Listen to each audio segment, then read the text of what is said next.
Good morning, I'm Craig DeGrelli. It's Friday, September 27th, 2024, and these are your Unbiased Updates. Hurricane Helene makes landfall in Florida overnight as a major Category 4 storm, leading to massive power outages and at least 3 people killed.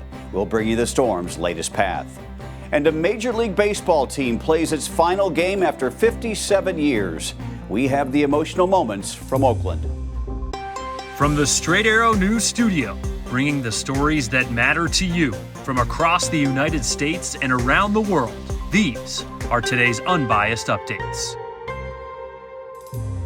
At least 3 people are dead as Hurricane Helene has now weakened to a tropical storm after making landfall in Florida's Big Bend area as a major Category 4 hurricane.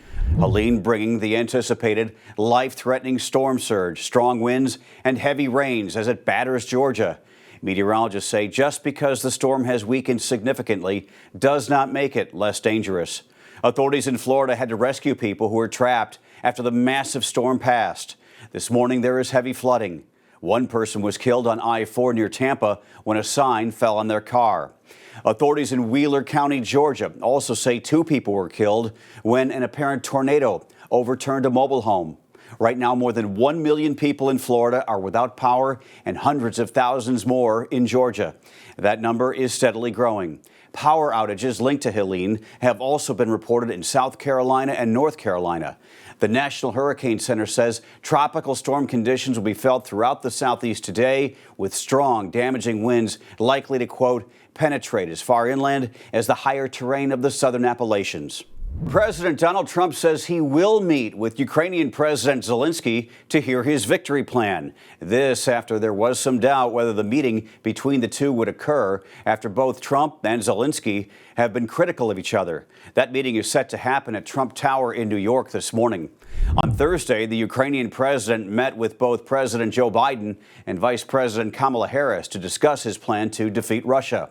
Biden is pledging to send billions of dollars more in missiles, drones, weapons, and supplies, while Harris told Zelenskyy recent calls for Ukraine to give over some of its land to Russia are, quote, dangerous and unacceptable. Harris referring to recent suggestions by Donald Trump and his running mate, Ohio Senator J.D. Vance, who have suggested Ukraine should cut a deal quickly to end the war that's been going on for almost 3 years. Trump has stated that if he wins the November election, he will end the Ukraine-Russia war even before he takes office. Zelenskyy also met with members of Congress on Thursday in an effort to shore up American support for the ongoing war.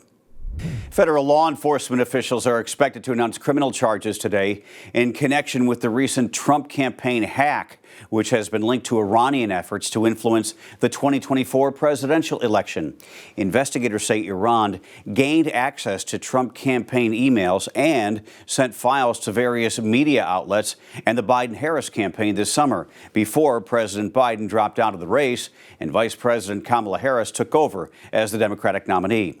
Reports say multiple Iranian hackers will be charged, with sources telling ABC News the Trump campaign has been informed of the charges. New York City Mayor Eric Adams is set to make an appearance in federal court today. He will be arraigned on charges including bribery, conspiracy to commit wire fraud, and solicitation of a contribution by a foreign national. According to a 57-page indictment unsealed on Thursday, Adams accepted illegal campaign donations, including those from Turkish nationals in exchange for political favors for about a decade, including backing the construction of a Turkish consulate in New York City. Adams, a Democrat, has vowed to fight the charges and continue as mayor, despite calls from his own party to step down. He faces up to 45 years in prison if convicted on all counts. For the second time in the nation's history, nitrogen gas has been used to execute an inmate. The state of Alabama put to death convicted murderer Alan Eugene Miller on Thursday night. It is the second time this year the state has employed the controversial method. Miller was sentenced to death in 2000 for a 1999 shooting that killed 3 men he had worked with after he accused them of spreading rumors about him. The Alabama Department of Corrections said the procedure involved Miller being fitted with a mask and nitrogen gas flowing into his system for about 15 minutes. According to the AP, Miller said, "I didn't do anything to be here," in his final words. According to the nonprofit Death Penalty Information Center, Miller is one of 5 inmates to be executed in the span of 1 week in the United States. The first time that has happened since 2003. Finally, this morning, it was the end of an era in baseball on Thursday, with the Athletics playing their final home game ever in Oakland.